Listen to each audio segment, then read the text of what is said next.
Do you think about the private debt markets as a whole? This is something that was not necessarily as broadly available of an asset class to invest as somebody might want to build their portfolio. And now that supply that's been unlocked and based off of what's gone on this year is only going to grow substantially over the next several years, is going to provide an opportunity for people to build their portfolios in a different way because it is something that they can get a premium.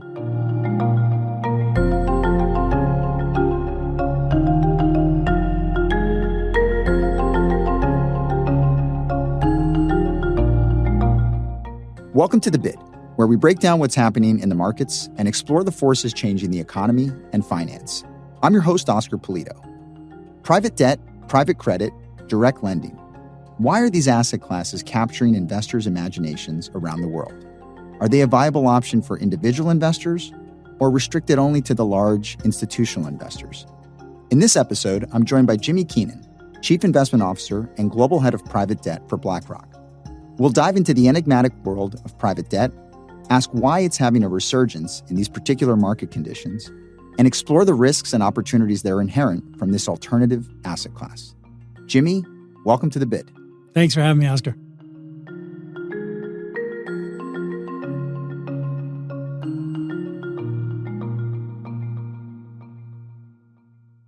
So, Jimmy, we're here to talk about private credit, and I'd like to hear more about what is this asset class, but also private credit, private debt.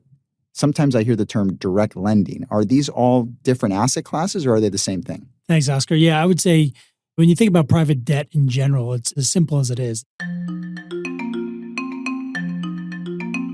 There are debt instruments that are done in the private market. And most of the world is used to seeing the public equity market or public debt. Think about investment grade market or the broadly syndicated loans or the high yield market. Those are all securities or loans that trade publicly and dynamically where you can get information on those borrowers. The private market is really just referring to a similar type of loan or risk, but it is done in, I would call it more of a bilateral private negotiation between one or a few lenders with a borrower. So the terms of that contract or that loan may not be available to the broad public, as well as the information of that borrower or company may not be as public. And so that is a private negotiation with that.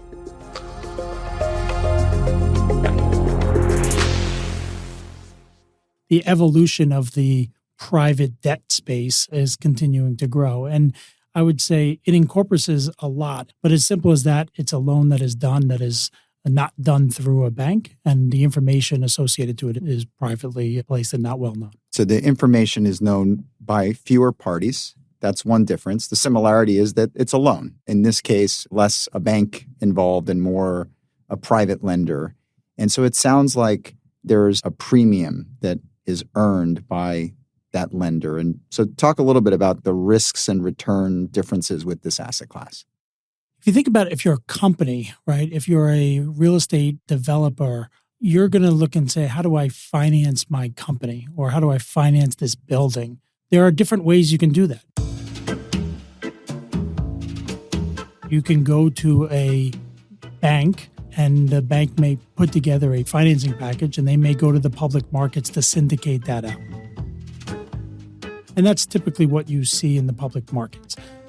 The borrower may look at that and say there are positives associated to that, but in many cases they may look at it and say, what are my other options? And they may seek out a private debt provider, as somebody like a BlackRock that might step in and say, we'll offer you directly something that will give you a different package, meaning a different way to finance that real estate project or a different way to finance that company.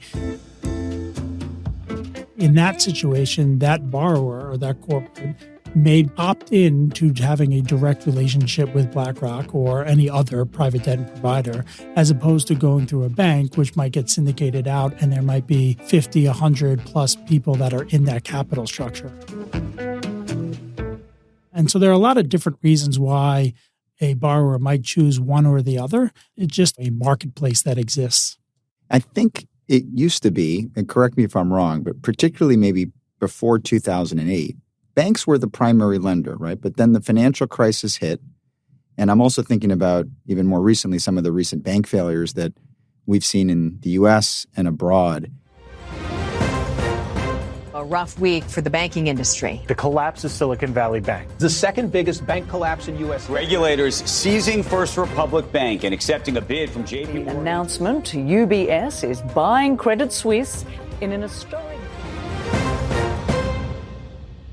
This development of the private debt ecosystem has been going on for a number of years, but that 2008 was an inflection point. Is that the right way to think about why this market has grown? Absolutely. And that's a well-known fact, and quantitatively you can look through that just with regard to the size of the banking systems. And even today, you mentioned it before, with regards to some of the bank volatility, you've seen deposit flights of up to $1 trillion coming out of the banking system. You're seeing risk management change, in which case it's reducing the size and scope of the banks. That's changing regulatory environment, risk management. And so for a company or a real estate developer or an infrastructure, project finance, that doesn't mean that they don't need the capital.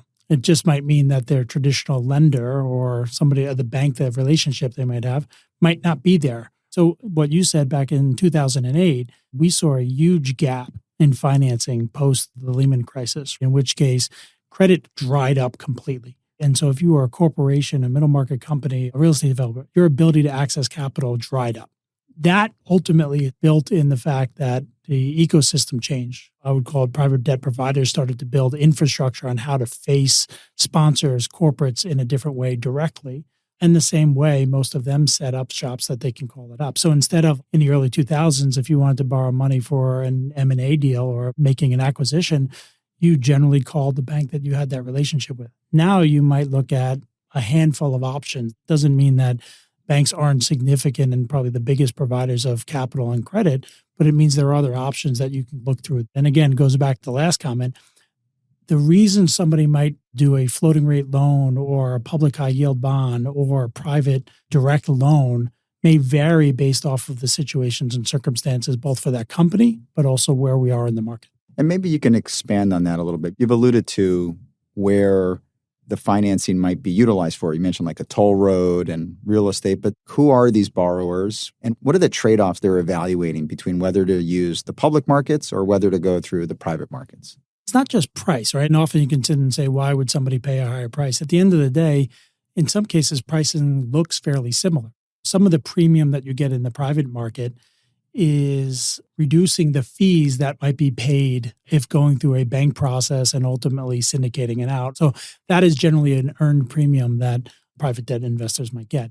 But there are a lot of other reasons why. If you're like a middle market company, in order to think about operating their business, dealing with a publicly syndicated loan or a high yield bond means that you have to engage with a variety of different investors that are in your capital stack. And in some cases, if there are periods of volatility or you're going to be active with acquisitions, that may be more complex in managing your business.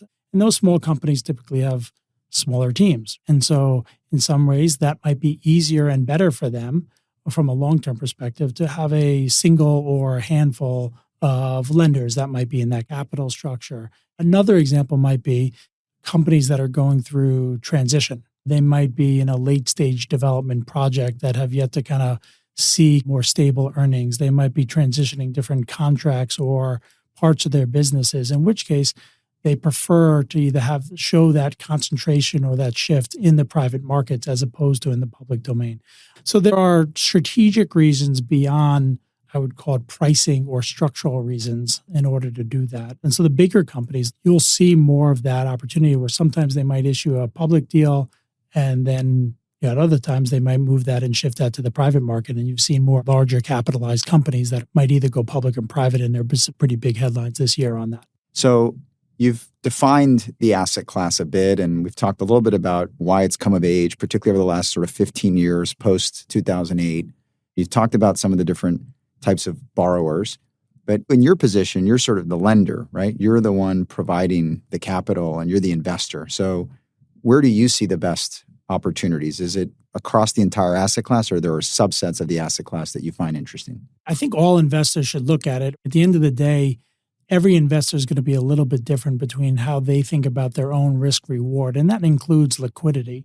But you think about the private debt markets as a whole, this is something that, for all the reasons that we just talked about, was not necessarily as broadly available of an asset class to invest as somebody might want to build their portfolio. And now that, for all those reasons, that supply that's been unlocked and based off of what's gone on this year is only going to grow substantially over the next several years, is going to provide an opportunity for people to build their portfolios in a different way. And you think about the risk reward or even the risk characteristics of some of these and how they fit in somebody's personal strategy, that they should be looking across all of this because it is something that they can get a premium. I think there are a couple of things that are really interesting today because of the supply dynamic. Obviously, that banking system turmoil was met with some policy response in there and liquidity that was provided. And so there's not a fire sale per se that is going on. But you do have a shift in how those regulatory and risk management happen. So over the next several years, you're going to see balance sheet downsizing. And we see a significant amount in the trillions of assets that are going to have to be reduced from the banking system. And so what that means is as that balance sheet is reduced, there are really good deals that are coming at a very nice spread per unit of risk, meaning the yield that you can get relative to that underlying risk is going to look very attractive. And so the stable income type products based off of that supply dynamic, I think are really interesting across the entire ecosystem. Right. So some of the investment opportunities are because of regulatory shifts that impact the banks and therefore mean some of what's coming off of their balance sheet is now available to investors like you. And then some of it is just the last 12, 18 months of interest rate increases have exposed some companies. You touched on institutional investors and also individual investors. Now, both have ways to access this private debt market, but there's probably a lot of investors who are approaching this for the first time. So what are the things they need to know? Private debt is a very wide-ranging term. When you're entering the space or even viewing the public and private markets, where are you trying to anchor your risk? What types of risk you're looking for? And if you think about private debt being a core part of your portfolio, then you have to think about any private assets, which is what's your ability to have illiquidity in your portfolio? How much illiquidity are you willing to have in order to garner those either differentiated risks or that extra premium that you might get in the private market? Then you go to the private debt strategies of which one do I want, which one fits in. So liquidity is a big portion of that because, again, balancing what you need and what you're trying to accomplish with what is the strategy and then what's the vehicle. That's probably the first thing somebody should be looking for, of matching what they're trying to accomplish and what they're ultimately doing. I think the other things then fall down into those strategies of what are you trying to accomplish in that. Then you start to realize, okay, I'm going to look for the certain product. Now I'm going to look for the manager.